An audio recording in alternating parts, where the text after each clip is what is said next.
I don't give a shit about clothes, cars, or any. Like, I do not care. But having it for comfortability, for freedom, like you said, right. And if somebody does care about that stuff, great. Maybe one day I'll go on and buy a Lamborghini or something. I'm not saying I won't, but I don't necessarily define that either as success. No, I see a lot of people with they kind of seem hollow. Yeah. There was this. Have you ever? Who's that guy? Oh man, it was all over YouTube probably 6 months ago. That guy, I can't think of his name. The prison guy. Oh, yeah. It's all tatted up. Yeah. But he was on stage and he was arguing with some guy, and he was the big tattoo guy was, oh, well, I have this and I have that. I know you're talking about. Just hollow, dude. That's an insecure man who's just hollow and totally empty inside. Empty.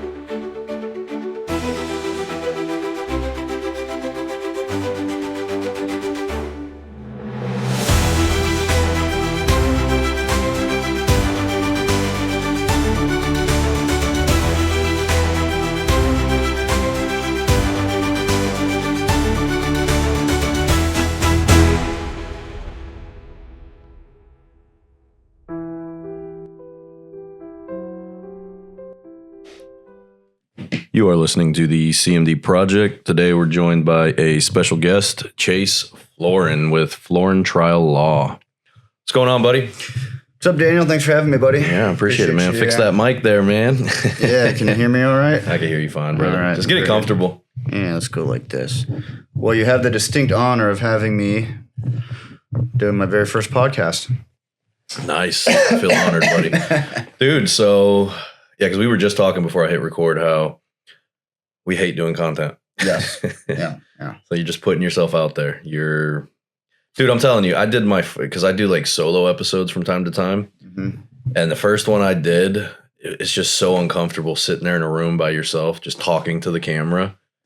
Yeah, it is. It's very uncomfortable. Yeah, and it's almost in a way kind of like an unnatural thing to do, because you are kind of having a conversation, with yourself. But you got to do it, because if you don't, there's an old saying, like business-wise, if you're not growing, you're dying. Yeah. And in today's world that we live in, I mean, everything's virtual. Mm-hmm. And if you're not seen, you're not bringing in business, you're not getting any work. And then as a family man, right, both of us with small kids and a wives, and it's like, man, you got to do it. And it's kind of like working out sometimes. Like there's days you don't want to do it, but it's just like, shit, man, you just got to bite the bullet and get out there. And yeah, I woke up this morning, man. I was planning on this is where I struggle, dude.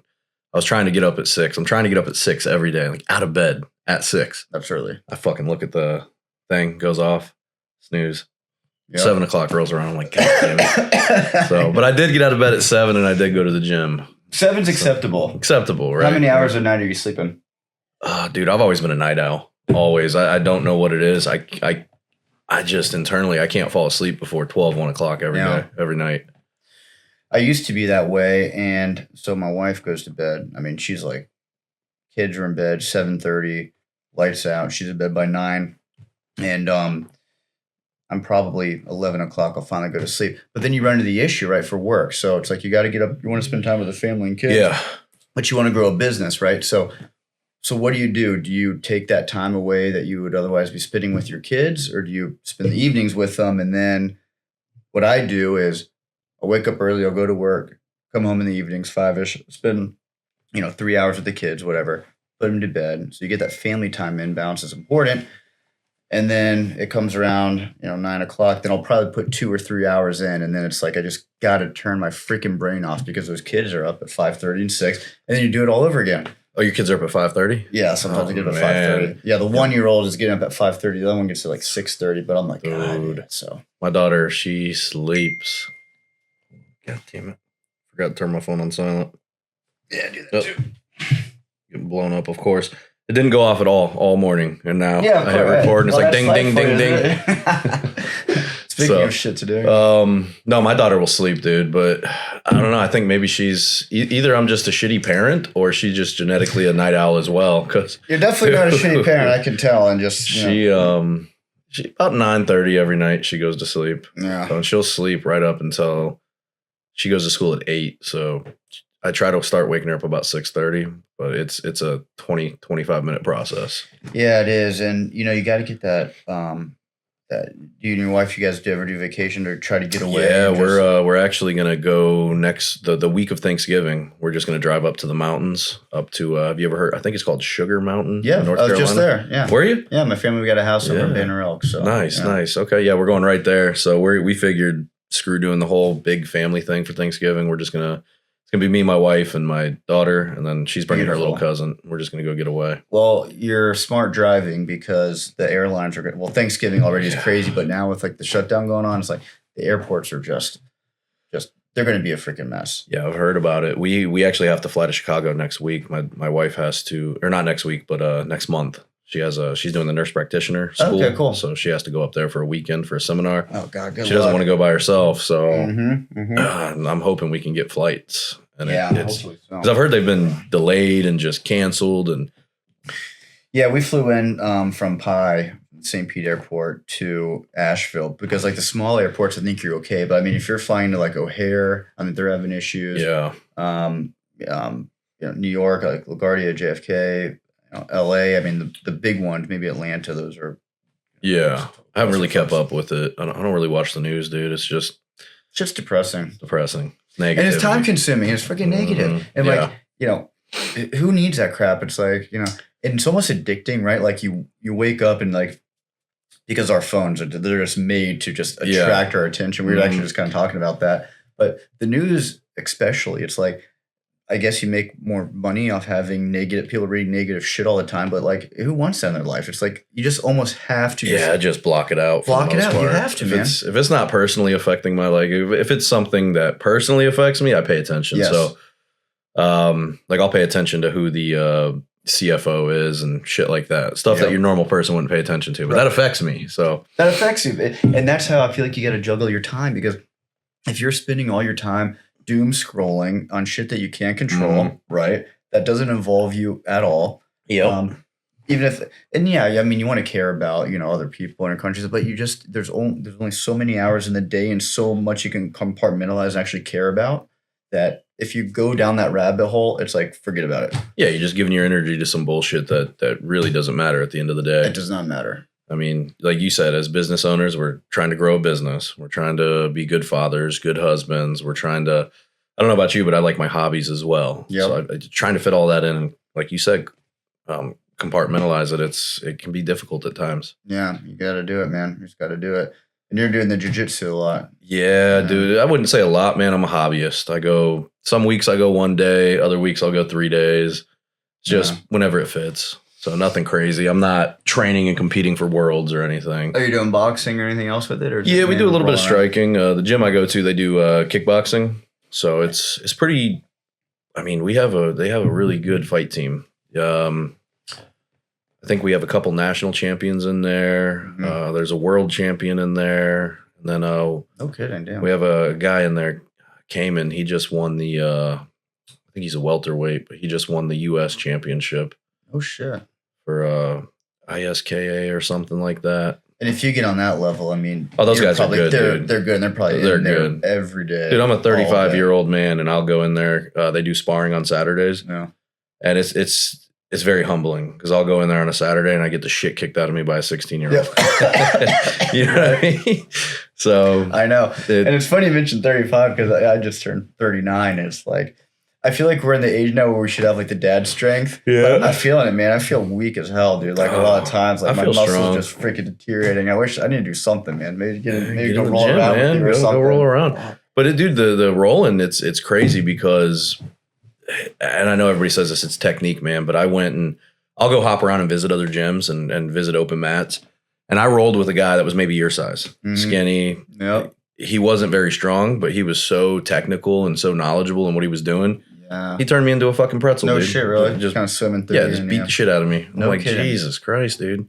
It is such a technical sport. Yeah. But it's humbling, man. That's my therapy. I'd say So I used to be in the whole UFC thing. Follow that back like in college. I graduated in 2010, and it's crazy how technical it's become. Because if you watch like the really old stuff from like like Ken Shamrocks and like the Tito Ortiz, like that whole day, it's just a whole different, when they used to have like pride fighting, right? Or Mhm. UFC when it first started, and there's like no weight classes, no times, just get in there and beat the shit out of each Yeah, other. or back in the 90s, Just straight early brawling. 2000s, they would have crazy. They'd have Pride versus UFC. Yeah. I remember, I think Chuck Liddell went over and fought in Pride, and he fought did a couple fights over there. Yeah, that was before I really started following the UFC like that. But no, it's definitely evolved. It's definitely evolved. There's levels. Yeah. There's levels to that shit. And now they got the bare knuckle fighting, which is just, to me, fucking bananas. I went and seen one of those, and oh. I think I seen the third or fourth one they put on. They had it in Tampa at the fairgrounds. Yeah. I don't know if you've heard of Paulie Malignaggi. No. He was a boxer from back in the day. But he fought that guy, Artem Lobov, Conor McGregor, one of Conor McGregor's old buddies. But that was a fun event, dude. It was a fun event. So what's it, because, you go to these, like, pro boxing events, and when they hit each other, I mean, that shit, like, echoes right through the stadium. Yeah. Is it bare knuckle? I mean, is it just skin on... No, they have hand wraps. They have hand wraps. Yeah. They do have the hand wraps. That's true. But to yeah. me, I mean, it just would be like, it's fucking brutal, man. It's Like, brutal. I don't know if I want to see some guy just... I don't know if I would do that. No. That's crazy. When I was younger, it's like that. Now I get older, I'm like, I just like feel it. I'm like, fuck, I Yeah. don't know if I want to see some guy get his face. I do it for fun, man. For fun. This is the thing, though, too, is I've seen guys, those guys, they walk around, oh, I'm tough shit. I'm a tough guy. They go in there and they get put in their place real quick. Yep. Into gems, It's humbling, man. Yeah. That's really the only way I can quantify it, is it's very fucking humbling. Well, and it's, it's like anything, like when you have, getting your kids into karate or, whatever it is. Yeah. It's good for the structure. I think it's good for your mental health. Definitely. Obviously, at our age, it's good for physical health because, you got, you got guys in their 40s having heart attacks and stuff. We're getting to that age. I mean, mid-30s, late 30s. It's our American lifestyle, man. We're eating cheeseburgers and processed bullcrap all the time. 100%. So, but man, tell me, because you're running the law firm now. You went out, started your own. I kind of wanted to touch on that a bit too. Yeah, absolutely. I know. Really, we just kind of met each other a few weeks back. We did, yeah. And I'm glad we did. And I can't remember who it was through now. But, Daniela, she's in my network group. Yeah, and she put us through email. And we went. Yeah, that's lunch. Right. Yeah, exactly right. And played some golf and. Yeah, because this is your first time starting your own business. Mm-hmm.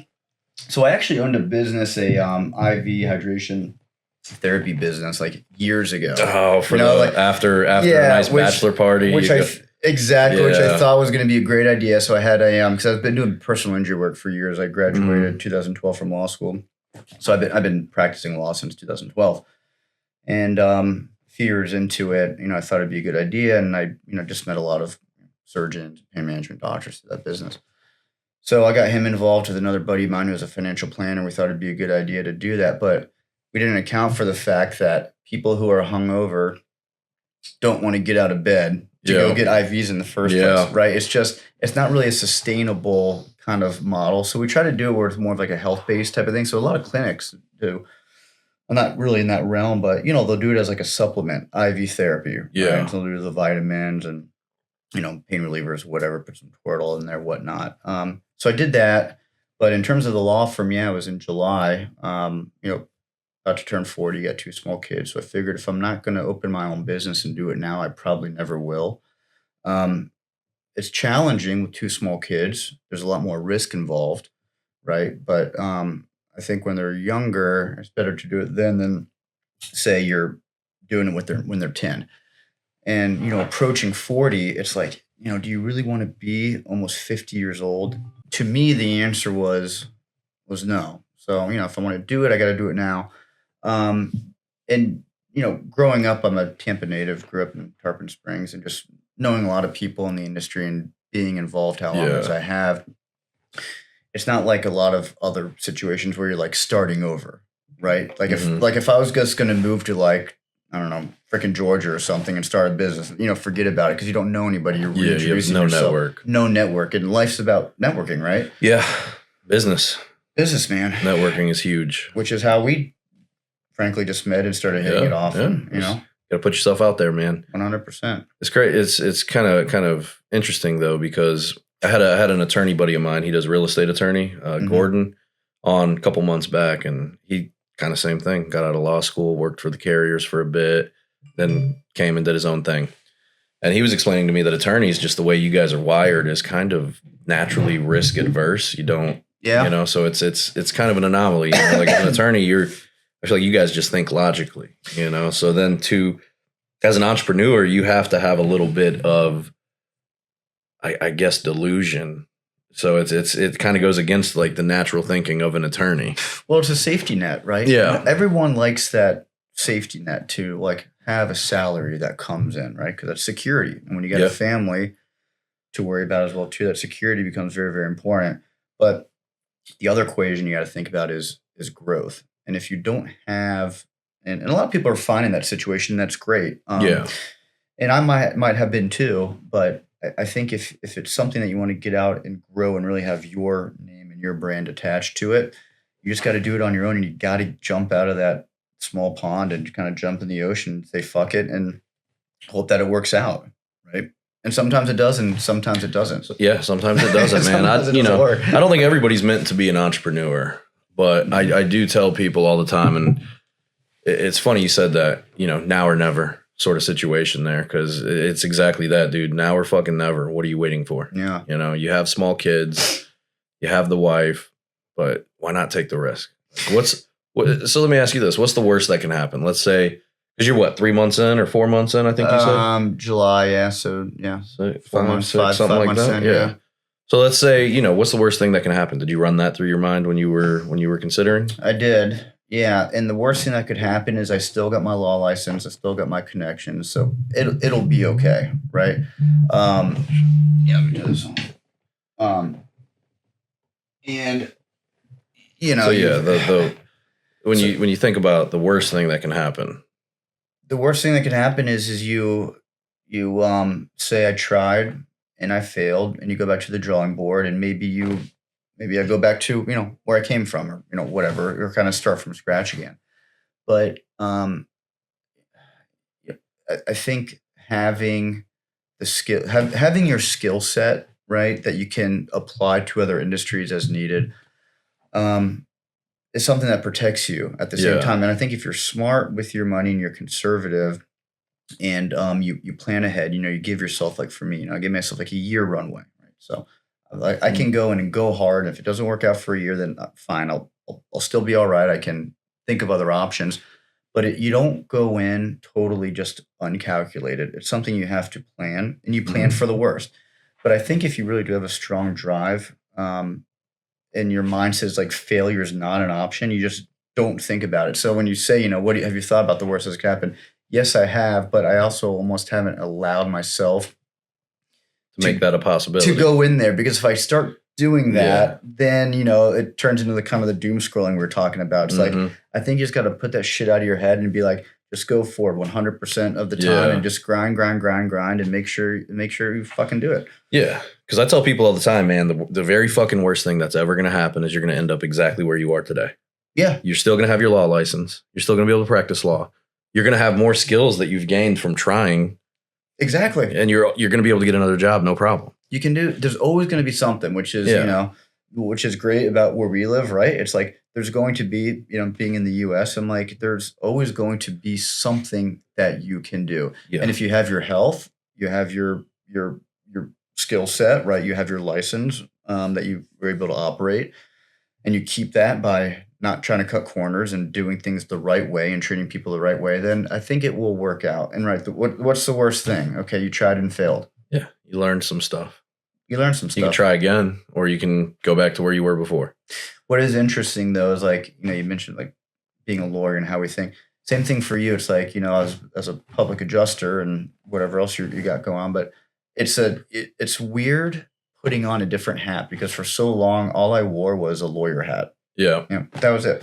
And I was out there marketing, trying to bring in business as well too. But it's, the majority of my time is spent being a business owner, right? Obviously litigating and doing lawyer type of stuff too, but it is interesting to have to do your books. Yeah, man. Like fuck, and it sucks. Yeah. That's my least favorite part, dude. Are you doing your own books right now? No, I got a book. I got an accounting book. So I when I first opened up, the first case I settled, I didn't have a bookkeeper yet, so I had to do it myself. And triple check. And lawyers suck at math. That's just like a known. Oh, do you? Right? Yeah, Okay. we're fucking terrible. I'm the worst. So taking that settlement check and putting it in the operating account, right? Or putting it in the trust account, right? And then dispersing from the trust account to the operating account and making sure everything is, the T's are crossed and the I's are dotted. I can do that when it comes to legal work, but when it comes to numbers and then you're dealing with trust accounting, I'm like, man, I did it one time and immediately I'm like, I can't do this. Yeah. Yeah, went and got a guy. And you have to. In my case, it's a girl and she's fantastic. Nice. But yeah, you need to get someone to do it, which I was going to plan on doing anyway. But what about you? Do you got anyone to do it? Or I do have a bookkeeper. So as the more I scale, the more I'm trying to outsource things to take it off of my plate, so that I can focus on growing the business, being the face of the business, out there networking, making connections, because that's what I'm good at. So, and like you mentioned, when running a business, you're wearing 10, 15 different hats, you know? One day you're doing sales, the next day you're putting out fires, the next day you're doing your books, the next day you're doing admin work. Yeah. You know, it's a lot of different hats to wear. And I'm trying now to focus on the stuff that I'm good at. And you mentioned scaling, which you're exactly right. And that's one of the first things I ran into as a business owner that you didn't really think about before. And it's like, you know, your return on investment, which is your time. So it's like, okay, if I'm spending all my time doing things that, you know, a case manager can do, or a paralegal can do, or a bookkeeper can do. Yeah. Well, that's great. You're saving money by doing it yourself, but are you really saving money? Exactly. And that's where I will hire out. So for example, with my books, I'm not good at keeping books. My guy, I think I pay him $350 a month. $350 a month. I've freed myself up, let's say 5 to 10 hours a week. In those 5 to 10 hours a week, let's just say on the low end, I've got 20 hours a month extra now. And I go attend 5 network events and I go make 3 relationships over that month. And I bring in 3 claims off of that month. And I, let's say, bring in on the low end, I don't know, like $2,000 on each claim, whatever, $6,000. So I paid the bookkeeper $350. I freed myself up 20 hours, spent a portion of that networking, and brought in $6,000. Done. So, you know, when you think about, that's how you have to think about it as a business owner. You have to think about that way. You 100%, because if you don't, then you're not going to grow, and then you die. Yeah.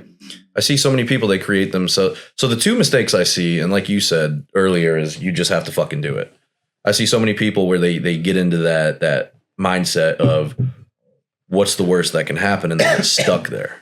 They I guess psych themselves out, and they spend too much time calculating, too much time thinking.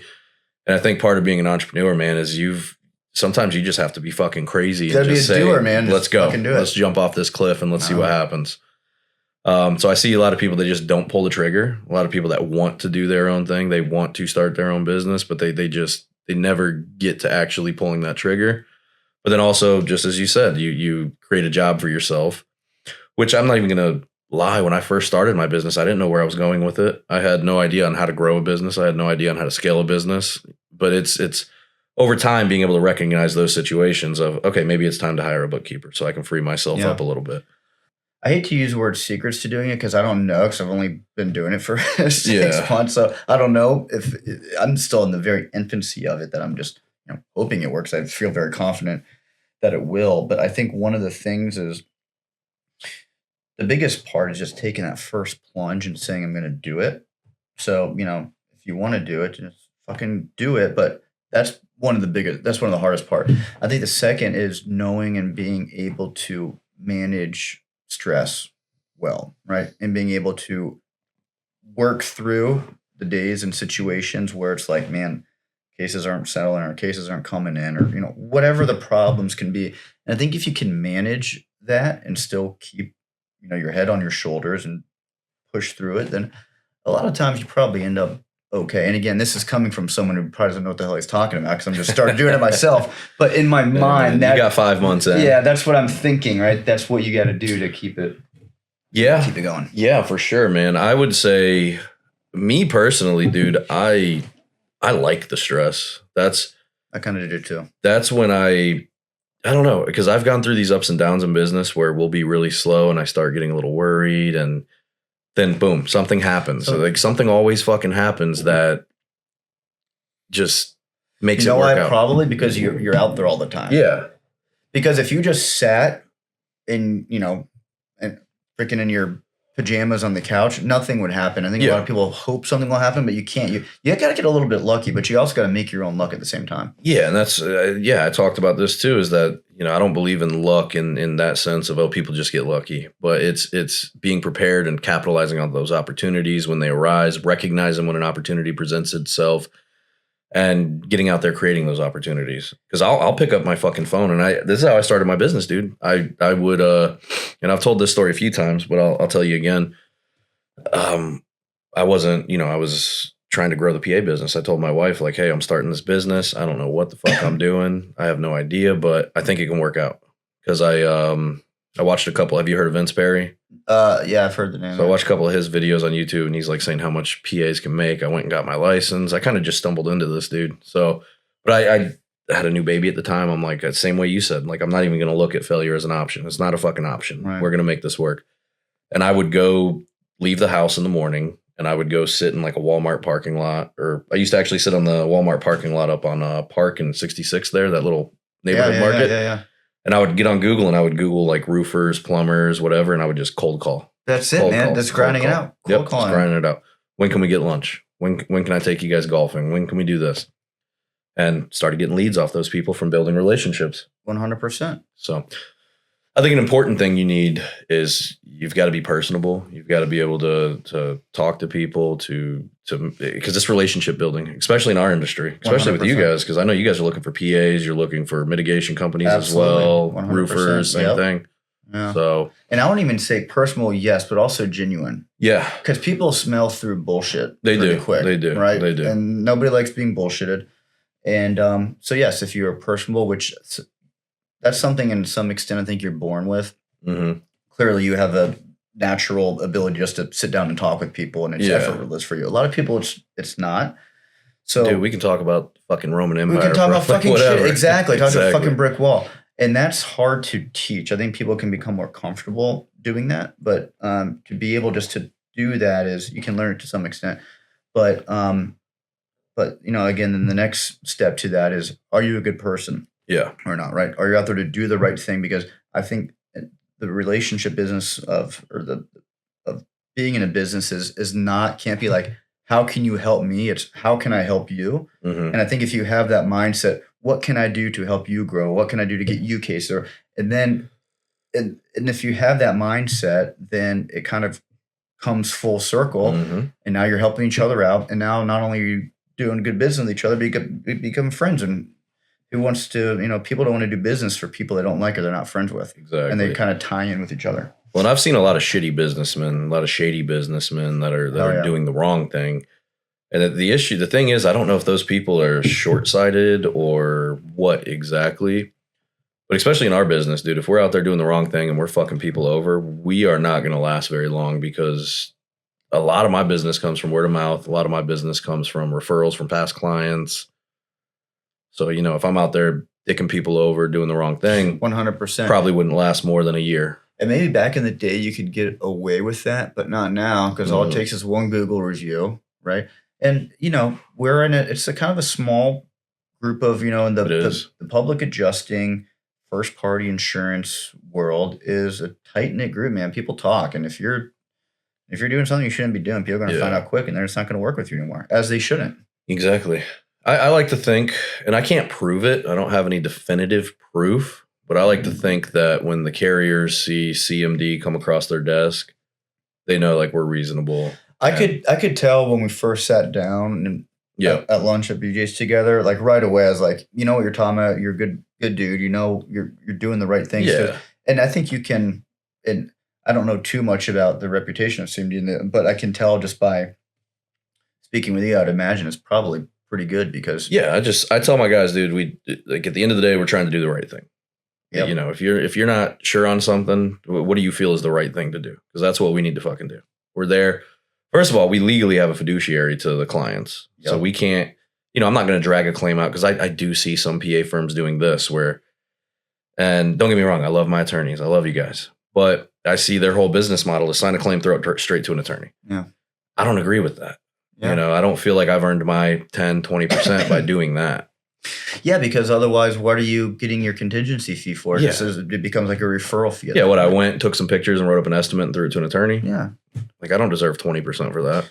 No, and yeah, and so you're not doing right by the homeowner because now they're going to be paying the lawyer, especially now because the fee statute's gone. Right? So you're So we do try to close them, man. You know, like I'm pulling ITEL reports, NTS reports. I'm calling the adjusters. We'll try. Honestly, 3-4 years ago, mediation, we were killing it, but it's kind of a waste of time now. But certain scenarios, we'll go to mediation. We'll go to appraisal, but there's certain carriers like State Farm.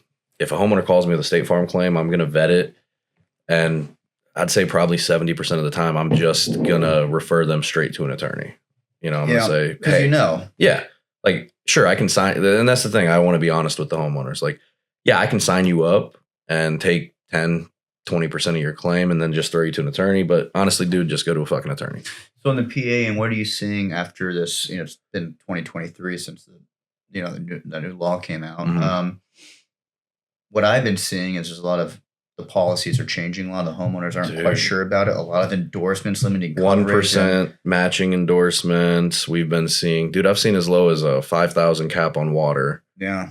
I'm seeing a ton of preferred vendors in the policies. So Citizens is big on this 10 and 10, 10 for water, 10 for mold. And then they have the preferred vendor. Yep. Which if you don't use their preferred, I think the way they have it worded in the language is, if you use their preferred vendor, you're not capped at 10 and 10. Exactly. But if you don't, then you're capped at 10 and 10. Correct. Yep. Which is insane. Which is crazy. And then they get their preferred vendors in there who are going to do whatever they say. And the work is usually not going to be. It sucks. Dude, sucks. Most of those preferred vendors, I mean, I seen some like cutouts for like a water, let's say a shower pan's leaking or a supply line bust. When you're cutting out drywall, it's supposed to be, dude, the shit's like this. Right. It's just, it looks like they didn't even use it. Well, because they don't care about the home, because the client, they're doing work on the homeowner's home, but their client's really Citizens or the insurance company, right? Yeah, so for sure, because that's where they're getting 80% of their work. Yeah, so they don't care. So they're keeping that. And I've talked to some guys where the way they justify it is they're keeping their guys busy, which I get it as a business owner. But the thing the homeowners have to understand is that if an insurance company is bringing in a preferred vendor to do work on your home, they got the lowest bid possible to go in and do that work. They're not hiring the highest bid. No, they're turning and burning. They want that volume. Oh, as from the insurance company's perspective, you have ABC Mitigation Company and XYZ Mitigation Company. Oh, ABC can do it for $5,000. Yeah, we're going to go ahead and go in there. You're our preferred vendor. So we used to take those cases back before the statute changed when there were still attorney's fees. And we would actually, because when that happens, now some new contracts been made, right? So you can actually file suit on that for the work not being done pursuant to specifically how the estimate was. But the problem with that now is okay, well, what do you get out of that, right? Because fine, they did a bad job. Well, now you're still only maxed out at what that work actually costs, and now you got to pay a lawyer. So is a lawyer going to file a lawsuit and go through all this time and expense, and you end up litigating for a year and a half or whatever it is? Yeah. And the homeowner doesn't get any money because now the lawyer has to take the majority of it because of costs and fees. Yep. Lawyer's not getting any money because there's no meat on the bone. So the big winner is the insurance company. What's happening is people are just throwing their hands up and walking away, and their insurance companies are making more money, and the insureds are getting the short end of the stick. Yeah, it's the people of Florida, the consumers, the everyday man and wife who go to work from 9 to 5 and take their kids to our club in the mornings. Those people that are working and they're busting their ass and they're paying their bills. Exactly. Not only the consumers, but the ones that the middle class consumers, people with a $15,000 shingle roof or $20,000 shingle roof, right? Which that's a lot of money to anybody. Yeah. But those are the people who are really getting the short end of the stick, because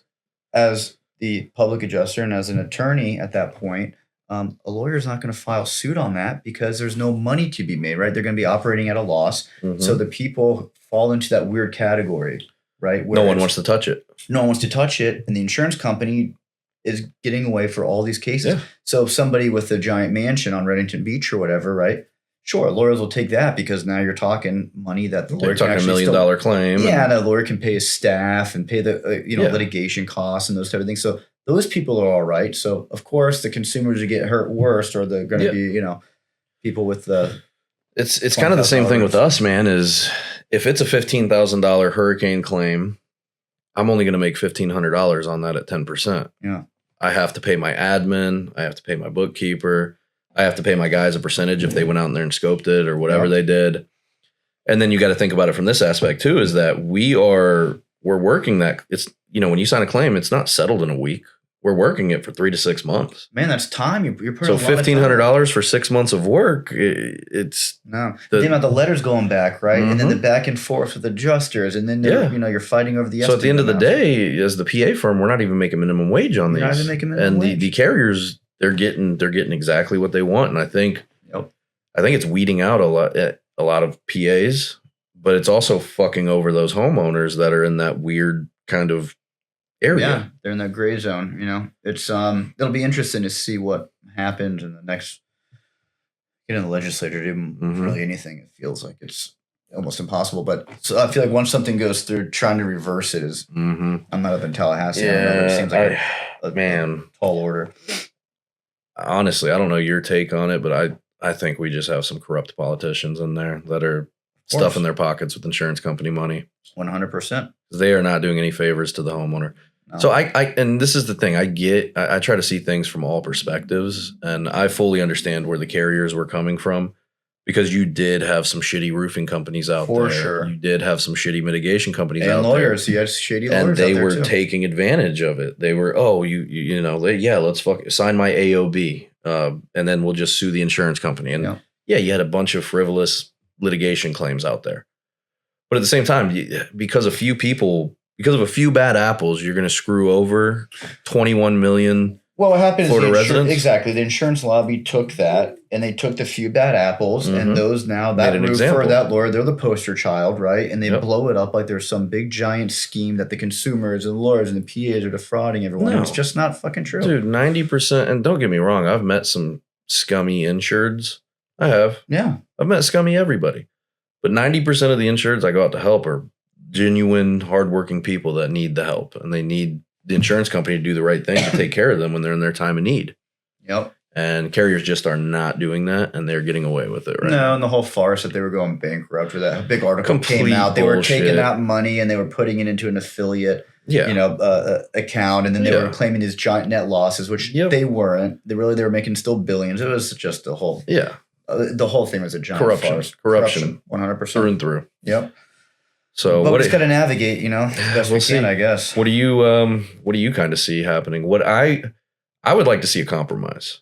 I would like to see Florida do it sort of how Texas does it, with if you go to litigation and if you reach a certain percentage of that estimate of the claim, then attorney fees get paid. Yeah, and Florida actually, and I agree, Florida actually initially based their attorney fee statute off the Texas law, which went into effect. And that only lasted about 2 years until Ian came and blew it. And then, then all of a sudden this big push was, and like, if they would have just gave that 2, 3, 4 years to take effect, I think it would have been fine, because I agree. The whole, the attorney fee multiplier and the one-way attorney fees, I get how that can be perceived as being somewhat unfair. In some cases it was. So, but the way not to fix it was not to just eliminate it. Yeah, just to eliminate, go from the far side that we are here, right? And it was pretty consumer friendly, which, in my opinion, as a plaintiff lawyer, I think I was okay with that, because the consumers are protected. But a way not to fix is to just go fucking all the way over here. Over here. It's insane, dude. So Hillary Casellas, who was the first party plaintiff, attorney, and her legislation that she proposed, which I don't even know if it made it through I don't even got out of the Judiciary Committee, but it was a 2-way fee, right? If you sue your insurer and you lose, as a consumer, you owe the insurance company their fees and costs. Same thing. If the insurer loses, you owe the consumer. So I have issues with that, but at least it's somewhat of a compromise, right? That can be addressed. Well, it would completely eliminate frivolous, like nobody's. Yeah, because now you're like, if you're not sure you're going to win, Exactly. Ugh. Now there's some real risk there, and there is still a risk and something called a proposal for settlement that you can file a lawsuit on, right? But that it doesn't really work for economic damage only type cases, because it's a 75% or 25% of the actual value. But what happens is well, now you're negotiating already 25% less than what you actually need to fix the house for there to even be a chance that the insurance company pays your fees and costs. So if out of that 25%, now you still owe your lawyer or you still owe your PA. So I mean, you're already now you're at operating at a 50% loss. Yeah. So there is no fee statute. Right? It's insane, dude. It's homeowners are screwed over, man. Like you said, $15K for a roof might not sound like a lot of money, but it's a lot of money, especially in our current economic situation right now. 100%, man. So now the homeowner is going to get a non-renewal letter from that insurance carrier. Hey, we're not going to cover you unless you fix your roof. Well, now the homeowner's out of pocket that $15K. They're going to have to go finance it or whatever they have to do, get a 10, 12% interest rate on it, and they're paying payments on their roof now for the next 10, 15 years. Yes, exactly right. That's what they get, the letters, right? It'd say, okay, well, we're denying your claim, but by the way, your roof is jacked up, so fix it or else we're going to drop you. Which one is it? Is it covered damage or? Yeah, or the best is that they'll do their own, commission their 4-point inspections before they actually insure a property. And then a few months later, a big storm comes and they go, oh, that roof was old. We're not going to pay for it. It's like, motherfuckers, you were collecting premiums at the time of the event. You just inspected the damn thing. It's nuts, man. Yeah. And I try to tell homeowners all the time, I try to explain it as easily as I can, is trusting your insurance company to pay you fairly is it's the same exact thing as trusting the IRS to file your taxes for you. They do not have your best interest. They have the interest of their shareholders. I mean, even the mutually owned insurance carriers, man, they're a little better, I think, but no, they're running a business just like everyone else, right? Insurance companies they're a business. Collect more premiums than we're paying out in claims. And the more we do that, the more money we make. So this whole thing about rates, I don't know if it was Petronas or Santos or me too. Yeah, just the worst. The best was after Ian. He said he did this big public display. He goes and he told everyone, don't call lawyers, don't call public adjusters. He goes, if you have an issue with your insurance company, call me as your CFO, the Department Wonder how many phone calls Services. he actually answered. Yeah, we'll handle this for you. Freaking zero. Big fat zero. Yeah, sure. Yeah, he didn't answer anything. So anyway, he did this publicity thing the other day, and so like Progressive on auto policies, like he's like, I got a $300 refund. Tort reform is working. It's like, well, no, it's not. And $300? Are you kidding me? After they've raised it like thousands over the last few years, they get a refund of $300. Well, thanks a lot. Yeah. What are you gonna do with that? But it's corrupt. It's corrupt, dude. It is. That dude is corrupt as they come. And it's crazy. DeSantis, he got all the, I think he got like 25 million, whatever it was, tens of millions for his presidential campaign. And then what do you know? He's like, let's shove this through. And that was at his height of political power before Trump just totally demolished him. And now he's, he's going to go off in his sunset, probably being a lobbyist somewhere. Who knows what he's going to do? But his political career is probably over. He took the money. Dude, I think all of our politicians, he screwed over all the homeowners. If you're representing the American people in any aspect, man, there should be full transparency on who you're taking money from, what it goes to. I mean, there's just not transparency there. No, there's not. And it's funny because a lot of people run on the transparency, but there's something that goes on, but at the state and federal level, that once the outsider, whoever an outsider is, gets in, it's like a light switch is, and then they're part of that whole system again, and they're not there representing their constituents. They're not. But I'd like to be a fly on the wall to see. And I would love that, because something is happening when these politicians get in there that whatever their being morals bought. are. Yeah, they're just being bought. They're being bought. Everybody has a price, I guess. I guess so. It's two. What's the old saying? Two wings of the same bird, or something along those lines. Flock together, or something like that. Yeah, it's. I mean, me personally, man, I would say I kind of fall in the middle. I do lean a little bit more Republican, but even just seeing how corrupt these fucks are, dude. I know. Every last one of them. I've always been very middle of the ground too, and on a lot of issues. And I think probably the majority of people are inherently moderate. People just want to take care of their families, man, and go about their lives. Like people don't like all the chaos that the right and left bring in. They just want to live their life. They want food prices to be reasonable. They want to be able to afford a home, which forget about it now for like the Gen Zers. Like that's never going to fucking happen. that's all people want, and they want to live. They just want to be happy, live a barbecue comfortable with life. their family, Live like our grandparents did in the 40s and 50s. You know, and we were talking and flourish exactly, and we were kind of talking about being successful, and I was actually want to ask you like, what your definition, because people have different definitions of success. I probably know thinking what you would say, but what are your thoughts on that? If you were to ask me my definition of success, just to be successful in life, like what's I would say, let's put an age on it. So let's say I'm 60 years old in this hypothetical situation. If I were to look back on my life and say that I've lived a successful life, it would be to have a good relationship with my children, good relationship with my wife at that time, but also to have lived a financially successful life in some aspect. And now I don't say that as money's everything, but money is important as a tool to be able to spend time with your children and your wife and provide a house, shelter, to be able to pass something down to my kids, an estate of some sort. So I think that would be success in my eyes. But I think ultimately the most important part would probably be my family. I agree. How about yourself? I would answer the exact same way. Yeah. There was a time when I wouldn't have defined it that way, but when you become, I think, a father, then and that really was a kind of a light switch. Yeah.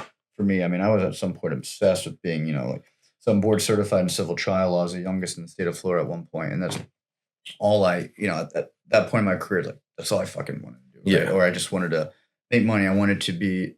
Everyone knows me as as a best lawyer. Ego, man. Ego. We all have ego in our early 20s. And that's exactly what it was. And you start getting older and you're like, man, like who fucking cares about that? Dude, I was the same way. And then when you have a kid, then you're like, well, now I really don't care about it. Right? Yeah. Now you still want to go out and market and have friends and grow your business. That's all great. But I think that's the perfect definition of it. Because, it's really having freedom, having money, to go buy and there's nothing wrong with buying fancy cars. And fancy. Everyone likes that. I don't give a shit about clothes, cars, or any. Like, I do not care. But having it for comfortability, for freedom, like you said, right. And if somebody does care about that stuff, great. Maybe one day I'll go on and buy a Lamborghini or something. I'm not saying I won't, but I don't necessarily define that either as success. No, I see a lot of people they kind of seem hollow. Yeah. There was this. Have you ever? Who's that guy? Oh man, it was all over YouTube probably 6 months ago. That guy, I can't think of his name. The prison guy. Oh yeah, it's all tatted up. Yeah. But he was on stage and he was arguing with some guy, and he was the big tattoo guy was. Oh well, I have this and I have that. I know you're talking about. Just hollow, dude. That's an insecure man who's just hollow and totally empty inside. Empty, man, and they're filling the void, but you're never gonna fill it with material shit. There's got to be Wes Watson. That's his Wes name. Watson. That's okay. He just got arrested for like being the shit out of some guy in a gym or something. Yeah, total idiot. But people subscribe to that stuff. I think there's a lot of, especially younger males who are susceptible to thinking that's what success looks like, and it's not. I think we all go through that phase though, because from the day we're born, we're fed that. We're advertised to. We're targeted. We see those reality TV shows with the Kardashians where they're living this big flashy lifestyle. And I mean, that's not even the case for most millionaires, dude. Most millionaires in America are modest millionaires, 2 to 5 million in the bank. They're driving a minivan and they're living comfortable and they're free. Yeah. They call it. They're not flashy. Dave Ramsey. I don't know if he obviously is controversial in some aspects. I watch some of his stuff, but I'm not like a huge fan. Nah, I try to kind of live by that. I don't want to be in debt and that kind of stuff. But he calls that, the reason I brought it up is the millionaire next door. Yeah, right? I read that book. Did he write that book? He might have. Yeah, I don't even know if that's his term, but I just heard him say it, and it really resonated with me. And you're right, because a lot of people out there who you think are living the Kardashian lifestyle, they're broke. They're freaking broke, man. And like, how do you sleep at night like that? I couldn't. Me either. I live modest, but that's the thing is that I want money just to, not to say hoard it, but just as freedom. Freedom to do what you what you want, and I think that's the ultimate. Yeah, not to goal. Have a 20-bedroom house and a Ferrari. And if you can afford it, great. And hell, maybe one day I'll get there and I'm going to be like, I'm going to buy the 20-bedroom house. I'm going to buy the Ferraris and stuff. But if I do it, not that I can't do that now. But if I get to that point and I can do it, I'm going to make damn sure I can do it, but still go to sleep at night. And yeah. Now, don't get me wrong. I am chasing millions. Of course. I do want millions. Absolutely. But it's not to show off. It's to be able to spend time with my kids. And when I'm 60, be able to hang out with my grandkids and go play golf on a fucking Wednesday, you know, Exactly. be able to enjoy my life. Because life's short. And do nice things and buy nice stuff and buy cool cars. Because you have to, like, you know, you only live once, man. Yeah. Like, enjoy, if you can, enjoy if a you little can bit build for wealth, sure. Enjoy that, man, and take care of yourself. And then, you know, you can, you know, give back at that point as well too. Frankly, I need to do better about doing that myself. But I'm not the greatest. I mean, I do okay, but I read it out of a book. I forget what book it was, but he said the author said that building wealth simply boils down to asset acquisition, like acquiring assets, right, and eliminating liabilities. That's it. You do that over, and a lot of people have a misconception that you just make $1 million overnight. That's not how it works. Mm-hmm. I mean, sure, it happens, but that's not how it works in most cases. Most cases, it's a long, drawn-out process that happens over 10, 15, 20 years. Yeah, unless you're buying like Fartcoin or Dogecoin or something. Unless you bought Bitcoin in 2012, you know. And then you just hold it forever. Then somehow you know that's an anomaly. That's an anomaly. But yeah, no, that's that's what it is. It's just assets minus liabilities, right? And it's kind of simple if you think about it. Getting there is not simple. And that's obviously what we're working for. Yeah. And I'll continue working for it. But you want to have something left over for your kids as well, too. To exactly. Make sure that, you know. Leave them something. Especially like you said, in this day and age, the Gen Zs or what is it now? Gen Alpha? I think my daughter's a Gen Alpha. Yeah, is that what it is now? So how are they going to afford a house? Dude. Because you think about it, 50 years ago, our parents and grandparents could work at a shoe shop, polishing shoes or whatever it was. Just a normal job. Yeah. And they could afford the house. They could afford a car payment. They could afford send their kids to school. I mean, don't get me started on the price of college these days. No, have you looked at the increase over the last like 40 years? And then you got to wonder if it's even worth it at that point. What does an education really get you? You know? I'm telling my daughter that unless you're going to college for certain things, so I would say doctor, attorney, veterinarian, marine biologist, whatever. It's even I think marine biologists would be stupid because they don't make money. But those three, like engineer, something that you need. Yeah, not like if she wants to dance or be an artist, don't waste your fucking money. No, don't waste it. And college used to be like what I felt I gained out of it. So I was a legal study major, but I mean, I just fucking dicked around in college until the very end. I'm like, okay, maybe I wanted to open surf shops. I used to surf all the time. I went to UCF, and that's all I wanted to do. I just wanted to. Over on the East Coast? Yeah, on the East Coast. Yeah, I was say we don't get surfing over here. Not very often, and that's what I wanted to do. And at some point, I think it was like my junior year or something. I'm like, this is going to be over in 2 years. I'm like, do I just really want to just be scraping by surfing all day long? And the answer was no. So then I'm like, all right, well, I'll go to law school, right? And then my dad was a lawyer for many years, and my uncle, and then my brother started doing it. But so I obviously needed an education for that. Yeah, for sure. But college, to me, before I decided to do that, was more for like social. I mean, you build social skills. You do. In college, right? And it's important. You can network and meet people. But for the amount that it costs, it's like, do you really need to do that nowadays? I think it depends on the degree, man. It depends on the degree. Like if you're going for a liberal arts degree. If you're going and don't know why you're going, maybe don't go. Do get a trade or something, you can. Yeah, you can make great money in trades. Dude. Plumbing or anything, man, that's trading. And AI is not taking that work away, by the way. No. You can make. I've heard that legislation is passing some stuff, some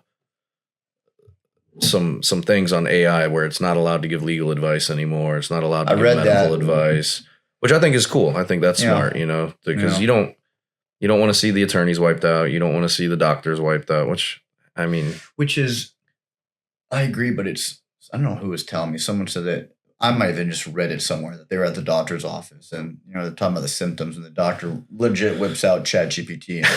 It's like, what's your, differential diagnosis here? Well, it says you got this, but I mean, it's crazy, man. Like, I burnt my hand the other day because my dumbass is putting to some Halloween decorations and the thing was wet and I, burned my hand. But so the first thing I did is I just took a picture of it, put it in ChatGPT and, it's like, you got a second-degree burn or whatever. And it tells you kind of, so.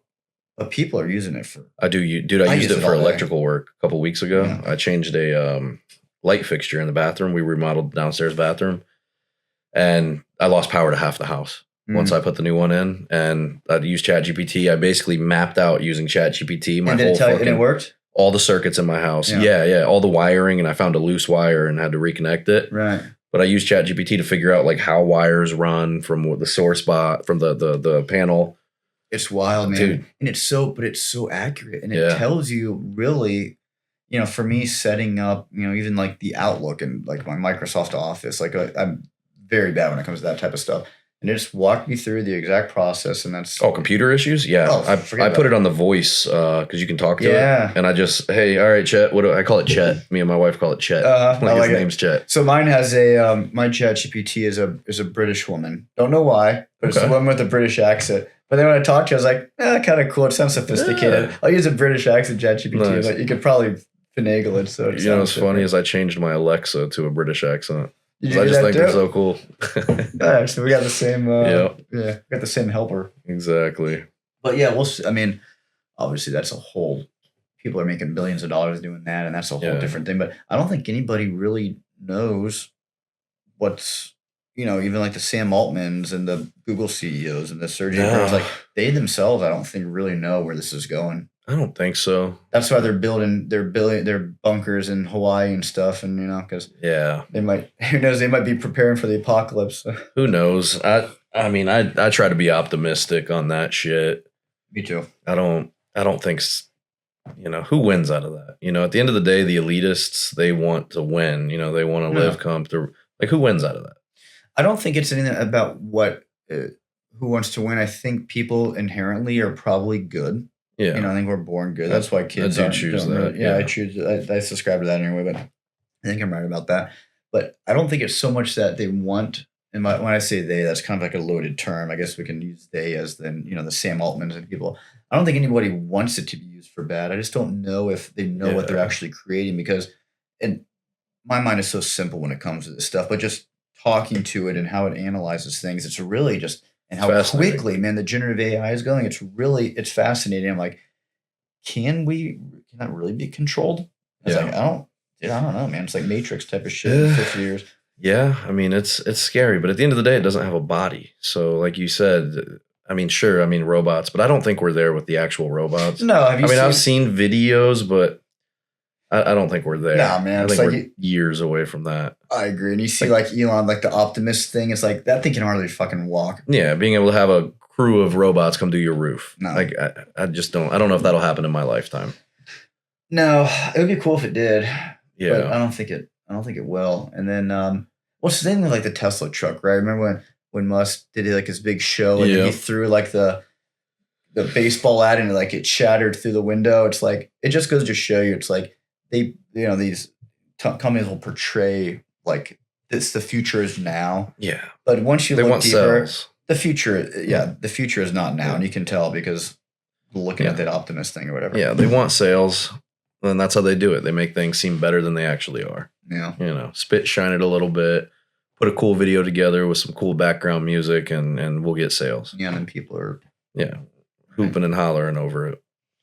Yeah. So the AI is interesting. I use it. I definitely use it. Every day. Pretty much, yeah. It's in my pocket. Man, I know. Even driving to and from the office, I talk to the thing. Yeah, I'll ask it like how to train my dog, what dinner ideas. Build me a shopping list. I want to eat a little healthier this week. Build me a shopping list, and it's convenient. It makes life easy in certain aspects. It does, and it can put things in Excel format. If you got the paid version, it can put it in a PDF or Dude, my wife uses it for design ideas. Like she'll take a picture of like our living room and she'll be like, remodel this for me. That's what she did with our bathroom. Crazy. And then she did it in real life. And that's how my law firm logo I came up. It helped. It actually created that, and then I hired a media company. But at that point, they didn't really have anything to do because I'm like, just put this in PNG format for me. Yeah. And then they wanted to charge you $300. Yeah, exactly. Yeah, small tweaks and stuff. Yeah, exactly. Yeah. But it's like what we're doing. Now it's like, man, that is one thing that's really cool about technology is, and podcasting has been around for like a long time. But I mean, you wouldn't be able just to all these cameras all set up, and then you have with the applications that we have now to splice and put something together. Oh, dude, it would take so much time. I use AI to pull clips out from what we're recording right now. The AI pulls it out. Yeah. Gets rid of like all the. You think I'm going to sit there for 5 hours pulling clips out? Like, man, no, that's what fuck no, dude. And that's what it used to be. Yeah. So I think you need these big studio productions, and like you don't anymore. You don't. Like I use Adobe to edit the actual episode, but I don't do a lot of editing. I try to. Because you'd be surprised because I try to bring on guests and a lot of them ask me like, well, do you have any talking points? What are we going to talk about? And I'm just like, we're just going to wing it, dude. Well, that's what I asked you too, right? We're just going to have a conversation. I was like, so you have anything to talk about? You're like, nah, let's just bullshit. Yeah, let's just shoot the shit, man. And then like I might edit out like my dog if it barks for a couple minutes. Yeah. But for the most part, I just let it play, and most of my editing is just switching camera angles. How long have you been doing this for, this podcast? I think this will be the 20th episode. All right, cool. So good bit. I was thinking about doing one myself at some point. I just didn't really kind of know where to get started. Yeah. But that's a solid amount of episodes. So the whole reason I started it was my business coach was like, dude, everything's online. You've got to get an online presence to build some authority. And I didn't want to do it. I don't like being on camera really very much. You know, obviously, everybody's got their little insecurities.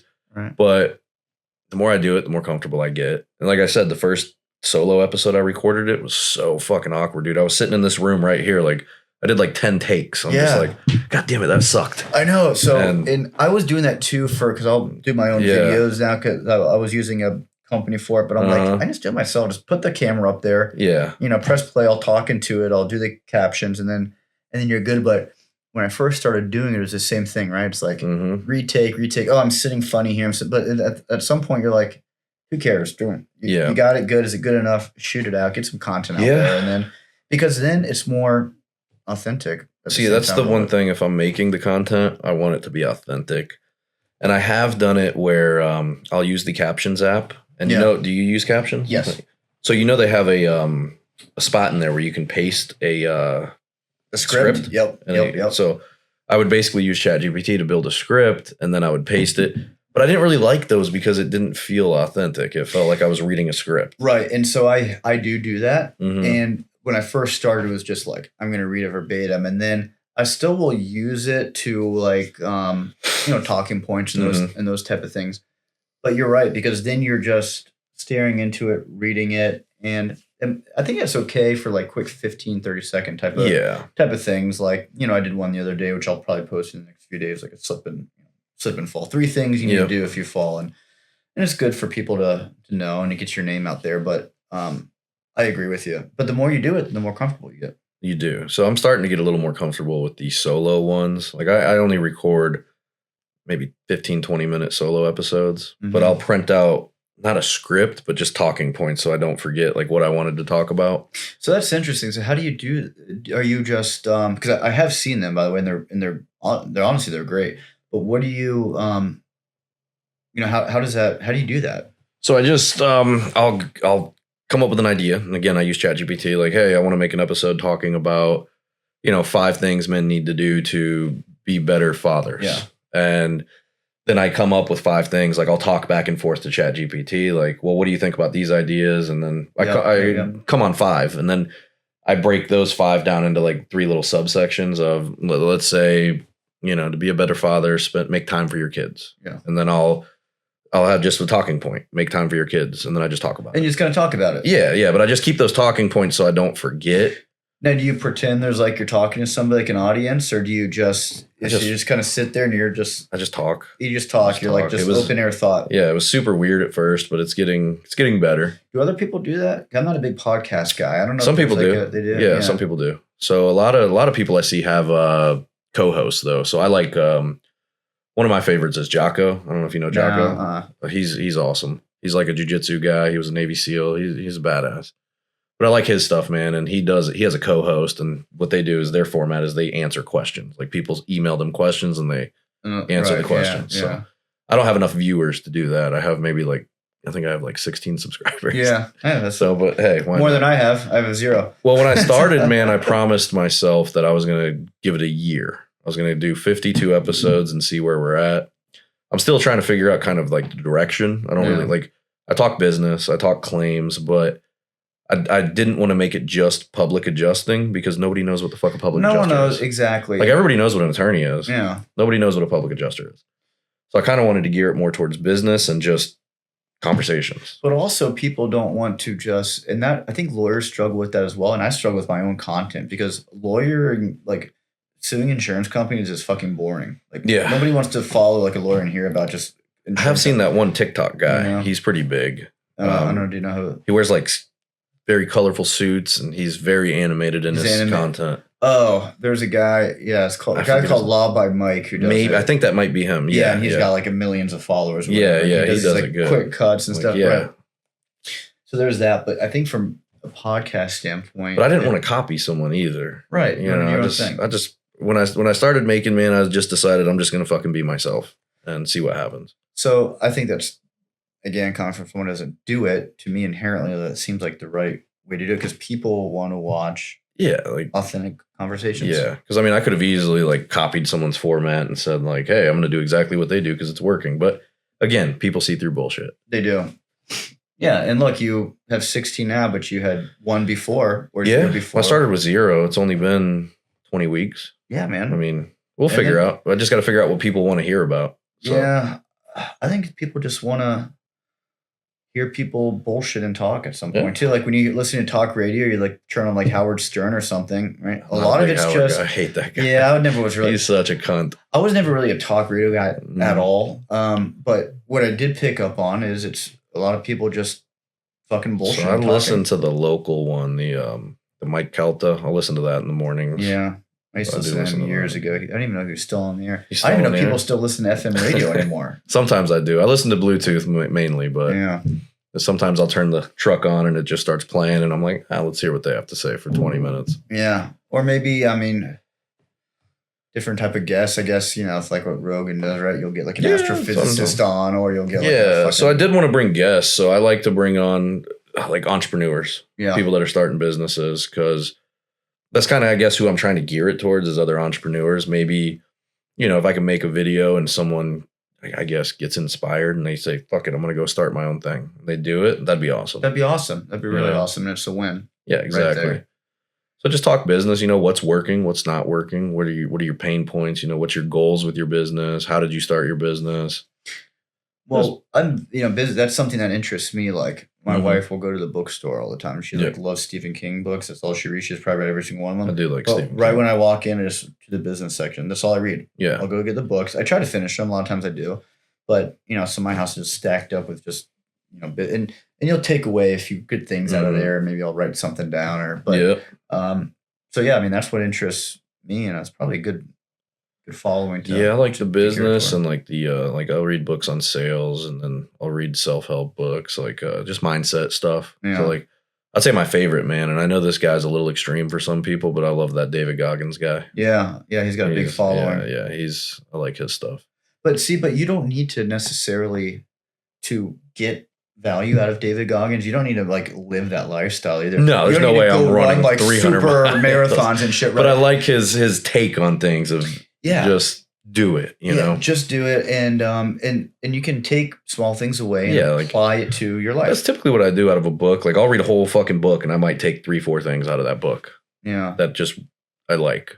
What's the other guy? Gary, Vaynerchuk. I do like him. I like that guy too. And I watched some of his shorts. Yeah. And just very kind of inspirational type of stuff, but they're out there helping people. But again, you don't need to be that person to get something out of it. Exactly. Dave Ramsey, right? I mean, you don't need to be that extreme and like starve yourself to get it, to have absolutely zero debt, right? There's Even no if way. it's like good / bad debt. I like eating a nice steak every now and then. Exactly. But there's good principles you can take from that. Absolutely. And try to apply absolutely. It. He would say exactly. Like you don't have to go the extreme and live exactly like them, but you can maybe do it on a lesser extreme level. Yeah. So maybe I don't go run 400 miles like David Goggins, but maybe I go run 3 miles and get in better shape and live a healthier lifestyle. You know what I mean? Exactly. 100%. So, but no, those are. What about you, man? What let's jump then. Hobbies. What do you do for hobbies? You gotta have a hobby. Yeah, I play soccer. Soccer? Yeah, I got a soccer team. Play on Tuesdays. Good group of guys. You guys are in like a league? Yeah, Tampa Bay Club Sports, which is great. It's just they're It's a 6v6. Play in a third size field over by Skyward Park. Actually, we've been doing it for years now. So I'll sponsor the team, and luckily I do because they're way better than I am. So if I wasn't, they probably wouldn't fucking get invited back. Nice. But it's fun, man. Just got to get out there and run around. Dude, soccer. So I always said that soccer players and wrestlers, I think, are the best athletes on the planet. Just soccer is, what do you guys run in a match? 5-6 miles? Yeah, I mean, if you're playing a full field, you really run a lot. The endurance they have is absolutely insane. And then wrestlers, I've always respected them. Just so my thought on, yeah, and I agree with that totally. Because the wrestlers, I'm just going back from high school. I'm not talking WWE. I'm talking like actual collegiate wrestlers, NCAA. Well, those guys were always. I mean, you never want to mess with those guys in high school, but they were always in the best shape. They're also athletes. I remember would show up to class and they're wearing sweaters and stuff, trying to cut weight and stuff. My thought on athleticism at this point is, I try to get into the gym 3 days a week. I'll play soccer once or twice a week. And this morning I was playing tennis, going to this tennis ball machine. I've never played tennis. I've been wanting to get into it now that I'm pushing 40, dude. So a lot of people are doing pickleball now, but my thought is play tennis and get the exercise. What's the difference? Just a smaller court? I never played pickleball, but it's smaller. I think it's like, you got like the wooden paddles or plastic paddles. Oh, so it's tennis on easy mode. On easy mode. Yeah, okay. Exactly right. It's like a mix between real tennis and ping pong or something. Okay. But my thought is like, if you're gonna do it, go play tennis because there's people at 80 that I'm a member of our day at country clubs who are living in East Lake Woodlands, and there's old ladies out there, man, running around, hitting ball, and and they're in good shape.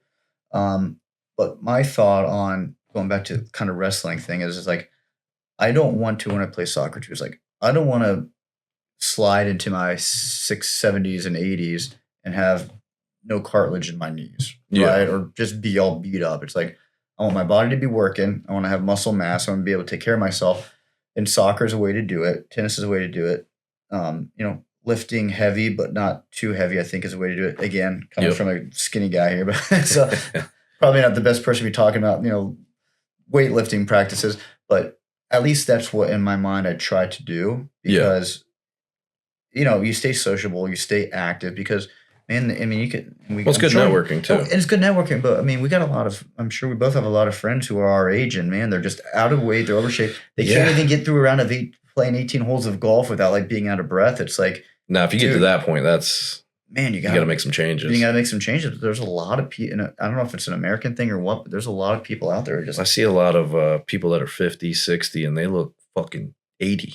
Dude, they look 80, man. They're like, they're walking hunched over like this. See, I want to be able to enjoy my later years. So yeah, I think physical activities, I think are very important. No matter what it is, dude. It doesn't have to be jiu-jitsu or MMA or whatever. It can be go play golf, get out in the fucking sun and sweat a little bit. Or like you're rolling around, right? You're not like actually like breaking each other's arms in there, or when you're sparring, right? You're not coming home with black eyes and like you're just getting the exercise in, going through the motions, staying active, learning, and it's almost like a dance, Yep, right, yeah. That's what we used to call when I used to do it in college. We call it swimming, right? You kind of swim through. Swimming's a great exercise. Or swimming in general is a great exercise. Yeah. Yeah, anything. If you're a guy, get out there and do something. You got it, man. I would like to play some tennis, though, man. If you want to play, let me know. I'd be down. Yeah, we can get out there. I would definitely be down. Yeah, it's fun. So now a question here. Golf, is it a sport or is it not a sport? I hear this debate all the time. Yeah, I think golf is probably the most technical. Again, coming from a guy who plays, but I suck at it. It's just so technical that I think I don't see how you don't qualify it as a sport, especially with these guys nowadays, like the Bryson and McIlroy's or whatever. I mean, or the Brooke Koepkas, they're just, they're fucking jacked now. Yeah. Right. So it used to be, the old saying is like you hold the golf club like a baby bird or something, and you see the old guys like in the the 60s or 70s or the Hogans and stuff before that, and they're wearing khakis and they're smoking cigars, and at that point it's like it is a sport. I don't know, but I think now there is a level of athleticism in golf. On top of the technical aspect of it, which is... I used to be on the opposing side where I would say that it's not, and I used to talk shit. And then I started playing, and just like you said, because of how technical it is, literal game of inches. Yeah, we just got done playing, right? And it's and walked 18, and not that walking makes it a sport, but it was good. It is, man. It was fun. Good. It was good. I agree with you on that. That's your kind of partner we went with? What? Golfing? Yeah. Oh, Kayvon, yep. Kayvon. Yeah, he's got a unique name, so it's hard to remember. so I can remember Chase, but Kayvon. Chase is easy, yeah. Yeah. So, we're working these claims together, and maybe we get him on the podcast. Has he been kind of a help with the bit? Because he's been doing it a little longer than or around the same time? So he's been practicing since 2014. I got out in 2012. Okay. And we've been working together for, since that entire time. So, so we actually were handling these first party cases going back to, when was that? See, all the storms run together. Irma, I think in 2017.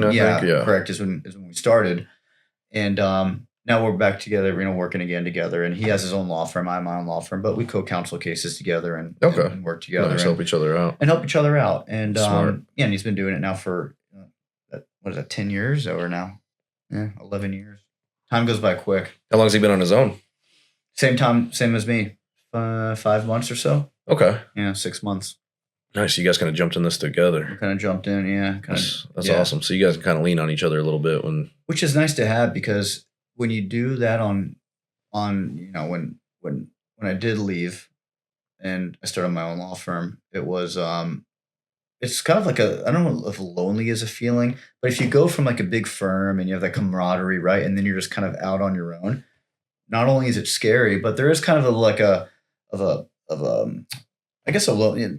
Again, I don't know if lonely is the right word, but you're there by yourself. Like solitude. Solitude, maybe, I guess. And then you don't have anyone to really bounce ideas off of, right? So that's why it's good that we bounce ideas off each other, can work together. And because without that, it makes it difficult. It does. I think that's something a lot of just entrepreneurs in general feel, that same thing of, because nobody, like if you play it safe and you do your job and you're punching the clock, you don't experience that, Yeah.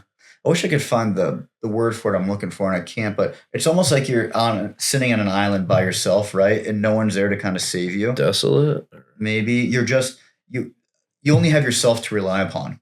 Okay. And it's a weird feeling that unless you've started your own practice and tried it, you don't really don't know what that feeling is, right? Until, because again, that paycheck's not coming in. You don't have ideas to bounce. You have to bounce ideas too. Like you're bouncing them to yourself. It's like sitting in a room by yourself, like just throwing that ball against the wall back and forth. Yeah. You're not part of some organization that's there. It's like you are the organization. I think that's why networking's so important too. Yes.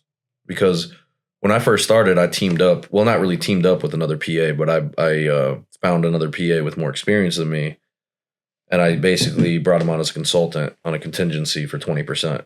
Yeah. So, and I was able to bounce ideas off him. Yeah. And that's great. Or call him with questions, because the thing I realized is too, even with PAs, there's certain things, and I'm sure it's the same with attorney. There might be a certain claim that I'm better at than some of my guys, but there might be a claim, like a specific type, maybe fire claims, that they're better at. Yeah. So, and I'm sure kind of things happen the same way with attorneys. Yeah, and going back to my buddy Kayvon too, same thing. He's great for we can bounce ideas off each other. We both have different strengths and weaknesses. He has a big construction background, and and really he was the one who got me kind of involved in the first party stuff. And I think that's what's good, because if you're bouncing off ideas like somebody who's like totally mirroring you, right, you're not really getting that. That's what makes good partnerships, I feel like, too, as well. Like each person has kind of their own strengths and weaknesses, and you can kind of work together to achieve a common goal. No, for sure. And without that, it kind of goes back to, that island feeling. But, I was thinking too, it's like you got people who have their own firms, whether it's a law firm or PA practice, and not necessarily like even like a legal partner, but if you're just the one making all the decisions from kind of the top down, there's pros to that, but there's also cons to that, because it's like, are you making the right decisions? Are you you've got no one to push you. Yeah, man. And it's like, are you doing, because you also just don't want yes men, right, at the same time. So it's like, do you have somebody who's going to check you and be like, Chase, that's fucking stupid, don't do that. Yeah, like that's maybe not a great idea. Right. No, I get it. Yeah, because by yourself, you just, there's that feeling of uncertainty. Like, is this the right move to drop $5,000 into this marketing campaign, doing it that's built this way, Exactly. And if the only person you're talking to is a person who's trying to sell you to get your $5,000, of course you can't rely on that person if it's a good idea. It. They don't give a shit if it works or not. They just want the money. Yeah, no, I get it, man. I completely get it. I think a lot of people understand that feeling. Yeah. I'm kind of wondering what that word is now too. Yeah, we'll find it afterwards. You're gonna go on Webster's. Yeah, I'm gonna ask ChatGPT. Yeah, exactly. Yeah, let's ask our counselor. Mm-hmm. There it is, man. So how many PAs do you have now? I have 3 full PAs under me, the admin, and then I have one more girl who works part-time doing like content. When we get content in, I'll have her get the comparables. Yeah, that's a good crew though. Fill that out. During the storms last year though, at the height of it, I had maybe I think 15 people. Yeah. So they were that's good. But when I brought them on, it was on the understanding that it was part-time through the storm, because we picked up doing scope work for other PA firms, and we picked up a bunch of appraisals. I mean, we were doing everything. Yeah, so they knew that it's like this is going to be a like, hey, come in, I'll pay you. This is a seasonal type of thing. Totally. Yeah, we brought in a lot of work, man. A lot of work during the storm. We're slower right now, but almost in our backyard as well. Dude, it was great. Literally, I guess in your backyard almost. Yeah, because with Ian, man, I was driving every day back and forth down to like Punta Gorda, Port Charlotte area every day. I remember that drive, man, and there was just tarps everywhere. 275 through Sarasota every day. And that drive. And on top of that, it's like all the roofers are coming in from the United States. And it's dude, once Ian hit, that's around the time I started my firm maybe 5-6 months before that. Like went out on my own. Yeah. And we brought in some claims, but that day after Ian hit, I drove down like by myself and just started knocking doors. Just started knocking them. Just started fucking knocking doors, dude. And you didn't have to drive that far because a lot of people were driving from freaking Texas. I mean, I personally know people, they were driving in from Texas, man. They're getting the cruise and they're like, let's go. And then I remember all the Airbnbs booked up. Yeah. Hotels booked up. Well, I started networking. Called like a couple mitigation guys I knew. I'm like, hey, what are you guys doing? Throw me stuff. I'll throw you stuff. Started calling my roofers. Hey, I'll start referring you guys on tarps if you start referring us for this. And I'd probably knock 200 doors that first day. Wow. And I think I landed like 6-7 claims that first day. Yeah. Man, that's a lot of doors. As I'm saying, failure wasn't an option, dude. No, I was like, dude, you can't let that opportunity pass. We're going to capitalize on it. I called other PAs I knew, and we were bouncing claims back and forth. Like it was, you have to have that network, man. We were in there's a Twin Peaks down there in Fort Myers. It was so funny because it was just. I love Twin Peaks. Yes, yeah. Who doesn't? Yeah, me too. No, legitimately, don't get me wrong. Good, don't get me wrong. The girls are nice, but they have the coldest draft beer. Yeah, I know. It is the greatest. And it's just the whole ambiance. It's a cool place to hang out. But that place is just full. It's like if you want to go meet some roofers in there, which is what we did. Kayla and I work in these cases together. Then it's like we would just go into Twin Peaks and sit down and talk to people. Yeah. And I mean, and you meet and PAs too. Yep. You just got to put yourself out there, man. I think that's one of the biggest things you can do as an entrepreneur is just put yourself out there.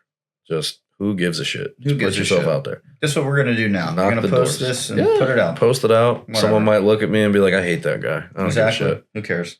Don't care. But yeah, pick up the phone, cold call, knock doors, go to fucking Twin Peaks and talk to roofers, whatever it is. And then the alphas, and to some extent the Zers, that's something they're losing. Is I feel like the ability to talk to people. Oh yeah, with the tablet babies. The tablet babies, and then the Instagram. Then they're talking. I guess they just everything's virtual. Everything's virtual, Snapchatting. They don't go outside and play with each other. Like face-to-face conversations, like these kids like anxiety now and stuff. It's like, dude, you got to get out and just like talk to people. So let me ask you, when it comes to you being a father, what are like some of the core values that you're teaching your kids? Well, I'm kind of learning it as I go. What I want to, obviously be nice to people, share with your little sister, those type of things, being respectful. Those are the kind of the core stuff, but it's a hard question to answer because again, they're so young. And I'm just trying to kind of figure it out. Yeah. But one thing I do make a very concerted effort to do is to be present. And like if I'm, that's a good one. To the extent I can, which is really evenings. That's the time I wake up. I'm gonna have breakfast with my kids. I'm gonna be home for bedtime, and sometimes I can if I have like a happy hour marketing event. Yeah. But one thing that I won't do is if I'm in my home office and my 3-year-old wants to come in and sit on my lap, she can come in and sit. Even if I I'm on do a the phone same. call. I do the Like same. I'm not gonna have her banging on the door wanting to come in, and there are some instances where you can't do that. But, if you're on a phone call, right? But it's like, look, if you're gonna be quiet here and sit and don't talk, then come on, sit on my lap, or daddy's working or whatever.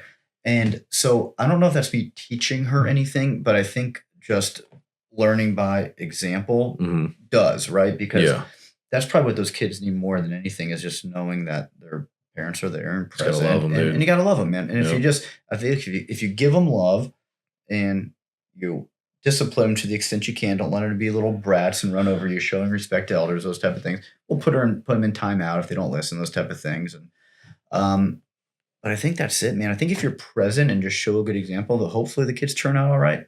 Yeah, I think so. Right? I think so. But so kind of what I was meaning though. I love the answer. I don't know if I gave you an answer or not. No, kind of what I was meaning is like what are the things you're teaching them that you think will translate to success later in life? So for example, love your answer, but for example, like with me, I'm teaching because the reason I asked is because we were talking about tablet babies not really speaking. Everything's done virtually. So public speaking, I think, is a very big thing that I want my daughter, like being able to articulate yourself and ideas. And I see what you think mean. that's an important skill that they need to have. Financial literacy, I think, is an important skill children need to have. Right. Things like that. Yeah. So, okay, I got you. So to answer your question is, I don't really have anything specific that I can probably point to other than, playtime, right? Speaking, trying to make sure she is vocal, expressing her thoughts, right? Those type of things.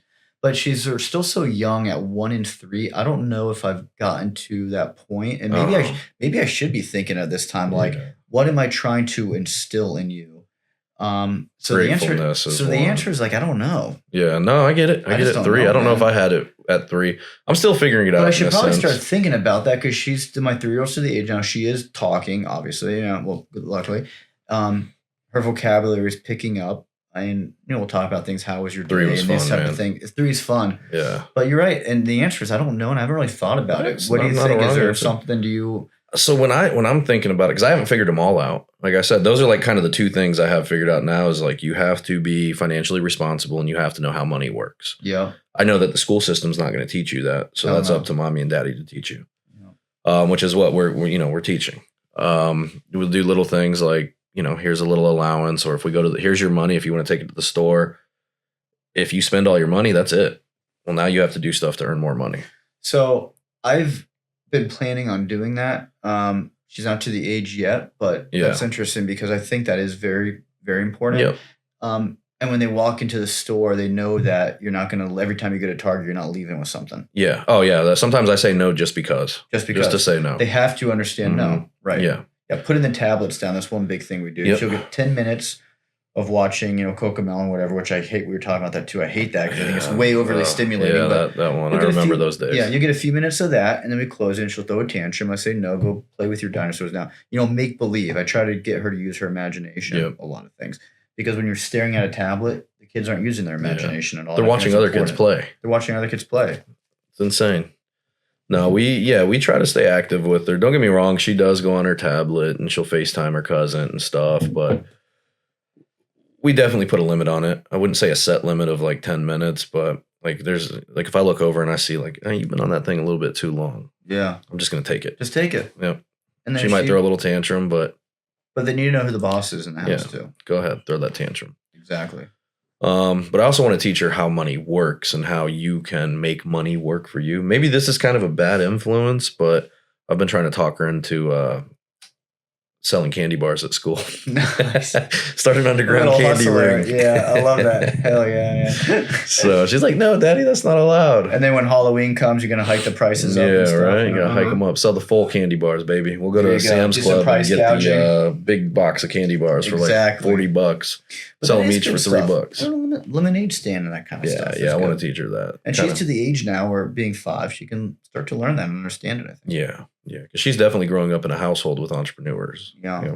So my wife is doing the nurse practitioner. I was just going to ask you that. What's she doing? When she graduates, she wants to eventually open up her own, what I forget the term for it, like beauty spa. Okay. Doing Botox Like esthetician type of stuff. Yeah, like cosmetics, like Okay. Botox and fillers and Cool. all that crap. So at that point, she'd be doing her own business as well. So Yeah. I think if we raise her in a household where we're both running our own businesses, I think it's fair to say she'll probably end up doing the same. But again, I don't know. Maybe she'll be a artist or something. Yeah, who knows? Who knows? But at least you'll have the option and because you're right. I mean, school does not instill any of that stuff. No. I don't even know what the hell school teaches anymore. Well, I think public speaking. I think being able, which is the hardest with her because she's so shy, dude. You saw it when you tried to say hi. She just hides her face. Yeah. I think being able to speak in front of people is yeah, and that's they've done studies like people a lot. I don't know what the percentage is, but there's a percentage that are more scared of public speaking than dying. Yes, I've heard that. I kind of enjoy it, man. I kind of like yeah. Because when we do our because like I'll speak to my guys, obviously I'll lead the meetings and talk to them, but that's only 3 people. But yeah, again, that's still public speaking. Yeah, but we'll do the. I've been invited to a few speaking events. So I was invited last year to like this group of realtors. It was like 40 people I spoke to for an hour. Man. Awesome. But doing the networking, you have to. I don't know if you're in any networking groups, but you have to do a presentation on your business every 8 weeks, 9 weeks. Yeah, like you get an opportunity to present. And we would do 20-minute presentations, and I didn't mind it, man. It's my opportunity to get up there, explain my business, help people understand better. And do you think you've always been like that, or did no, dude? I actually went to college a little bit, but I dropped out. I never it just wasn't my thing. Yeah. It wasn't for me. But I actually remember taking a public speaking class, and the first time, dude, I was so nervous. My heart was pounding. Yeah, man. I got like red in the face. And, but I remember even then I liked it. I was like, that was kind of an adrenaline. Like in hindsight afterwards, I was like, that was exciting. Yeah. And if you didn't try it, then you would have. Yeah. But you're right. Yeah. But then after it starts to come a little bit, more natural. For sure. And you probably, everybody, even for me, if I'm about to give a closing argument or something, like I think that is so cool, dude. Being able, like, if you go into trial, I think it's that would fun, be awesome, man. dude. A lot of people hate it. I hate the prep for it. Yeah, but I think if you're prepped, I think that's when you just check. If you're prepared, dude, that's fun because there's been times. I mean, I've got my ass handed to me in court by experts because there's a saying, when it comes to experts, you kind of like, stay in your island, right? You don't jump in the water with the fucking sharks because they'll eat you up because whatever expert you're cross-examining is always going to know more about that subject than you. Yeah, but that doesn't mean you can't fucking prod them and still make them look like paid hired guns or whatever it is. And if you're well prepared, you can nail these guys sometimes. And it's a cool feeling because the jury listens and because they don't know anything about the case when it starts. Right? Yeah. They're only here. They don't know about all the prep and the back and forth. They just know it's being presented. And sometimes you get that click in the jury's head and they're like, oh, this motherfucker is lying to us, Yep. And it's a cool feeling. Yeah, you just like got him. You got him. Exactly. Yes. And that verdict comes in and you're like, hell yeah. But then the opposite sometimes happens, and then you get your ass handed to you, and you sit down, and you're like, fuck. Yeah. I've had my ass handed to me, but so we don't do it on the extent, like to the level you guys do at trial, but we do go back and forth with adjusters, like and we've done mediation and appraisal, and like when you're on site with somebody and you're with an umpire and the 2 opposing appraisers, and you just make him look like a fucking moron, and get the umpire to side with you. Again, it's a good feeling. It's a great feeling, but it all boils down to being prepared. You're not prepared. Having that documentation. That's the hard part. Yeah. It's the prepared part. Because if you've got everything prepared, so tedious. It is so tedious. I don't know what you guys have to prepare per se, but I'd imagine it's a lot of. Well, it depends on the level where we're at. For mediation, I used to prepare all the time for those things. And then it got to the point, just doing it for, 12, 13 years, however long it's been now. The night before, I'll put together and I just, But yeah, for trials, because that's different because now you got rules of evidence you got to abide by. So you just can't go in there and be like, hold up a Facebook photo of some, engineer, doctor, or whatever, and say whatever you want. So it has to be approved by the court to be used as evidence? Exactly, yeah.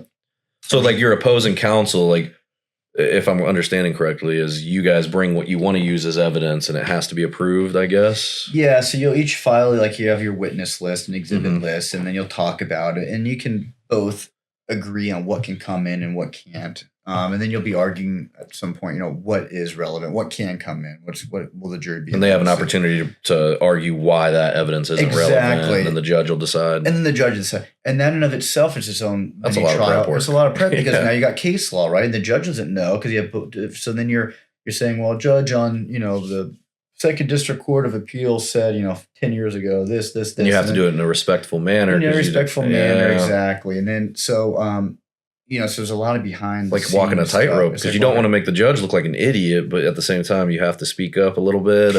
And you've got kind of this tightrope because you have to argue for your client, right, and be that your client's advocate, but you also have to do it in a way that's not misleading to the court. You can't mislead the judge, you get bogus case law, those type of things. Yeah. And so it's kind of it's a tightrope that you're walking, and then sometimes you get good rulings, sometimes you don't, and just don't really know where these things land sometimes. Yeah, sounds exciting, man. One of my favorite shows of all time is Better Call Saul. Oh, love that show. It almost in a way is like better than Breaking Bad, which is crazy. Dude, I am in the same. Yes, I agree. People look at me like I have horns when I say that. No, man, what a character though, especially toward the end is like great show. It's just it could just see the progression of like. I think it is slightly better than Breaking Bad, personally. And it's maybe in a way because as a lawyer, there's actually a lot of. It's not as outlandish. I mean, obviously there's like outlandish plot lines and stuff, but the basic premise of it is really not. It's kind of factual, which is scary. Yeah, I like that show a lot.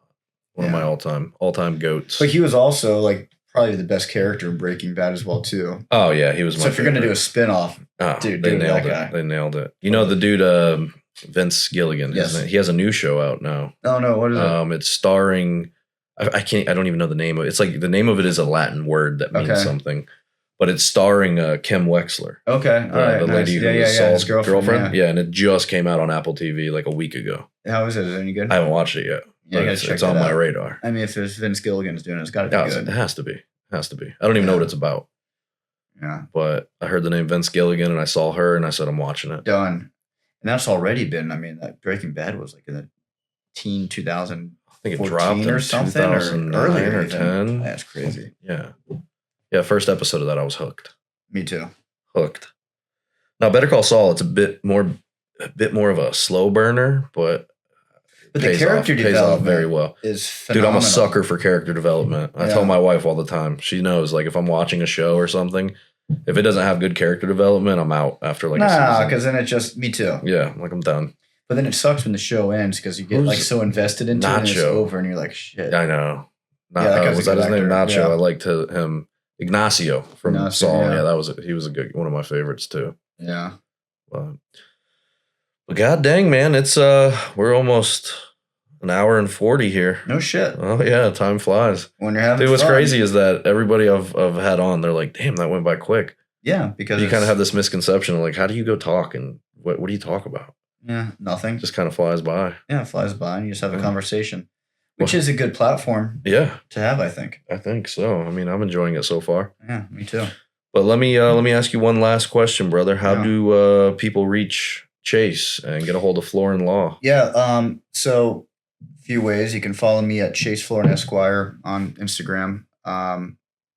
Facebook's just my name. Website's florintriallaw.com. And then I got a number, 813-800-HELP, which somehow I was able to get that number. 813-800-HELP. So nice. 800-4357. You think that would be taken? Yeah, and it wasn't, surprisingly. So you can call me, tell all potential clients. Even if someone's not going to be a client, right, and they just need legal help, even if it's outside of my arena, which is a first-party insurance claims, personal injury work, and construction defect work, call me to chat, man. I'm always just happy to help people out because get some answers. Get some answers, man, even if it's something unrelated, because a lot of people don't have a lawyer that they know that they can just call and bounce ideas. And I'll get calls from friends or family or whoever, and it's outside of my realm, but at least I can point them in the right direction and try to offer some sort of assistance. Yeah, absolutely, man. I love that. Well, I appreciate you coming on. We'll be throwing some people your way for sure. Absolutely. I appreciate it, man. Same thing on my end.